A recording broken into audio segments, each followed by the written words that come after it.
ભીલડીમાં ભારે વરસાદથી જનજીવન અસ્તવ્યસ્ત, રહેણાંક વિસ્તારમાં પાણી ભરાતા લોકોમાં ભારે રોષ।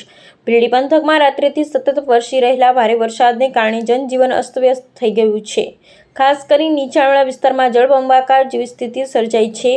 પંચવટી સોસાયટી, ગુગામડ પ્રાથમિક શાળા, ગુગામડ સોસાયટી તેમજ હાઈવે રોડને બંને સાઈડના સર્વિસ રોડ પર પાણી ભરાતા સ્થાનિક લોકો તેમજ વાહન ચાલકોને હાલાકી ભોગવવાનો વારો આવ્યો છે। રહેણાંક સોસાયટીમાં નિકાલની યોગ્ય વ્યવસ્થા ન હોવાને કારણે ગટરના ગંદા પાણીની સોસાયટીઓ ઘૂસી ગયા છે, જેને કારણે નાગરિકો તિરસ્કાર અનુભવી રહ્યા છે, જેનાથી આવનારા સમયમાં રોગચાળો ફાટી નીકળવાની દહેશત ઊભી થઈ છે।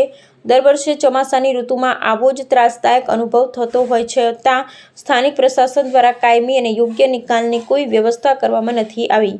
નાગરિકોએ અનેકવાર રજૂઆત કર્યા છતાં હાલ સુધી કોઈ મક્કમ પગલું ભરવામાં આવ્યું નથી, જે લોકોમાં ભારે રોષનું કારણ બન્યું છે। વિશેષ કરી ગુગામડ વિસ્તારમાં આવેલી પ્રાથમિક શાળામાં પાણી ઘૂસી જતાં બાળકોના અભ્યાસ પર ગંભીર અસર પડી રહી છે। શિક્ષકો અને વાલીઓ દ્વારા પ્રશાસનને નિરંતર રજૂઆત કરવામાં આવી રહી છે કે પાણીની સમસ્યાનું તાત્કાલિક અને કાયમી ઉકેલ લાવવામાં આવે। સ્થાનિક લોકોએ તાકીદે નિકાલની વ્યવસ્થાનું આયોજન કરવા તેમજ આવનારા સમયમાં આવું ફરીથી ન બને તેવા પગલાં લેવા પ્રશાસનને વિનંતી કરી છે। અહેવાલ વજીરામભાઈ જોશી, ભીલડી।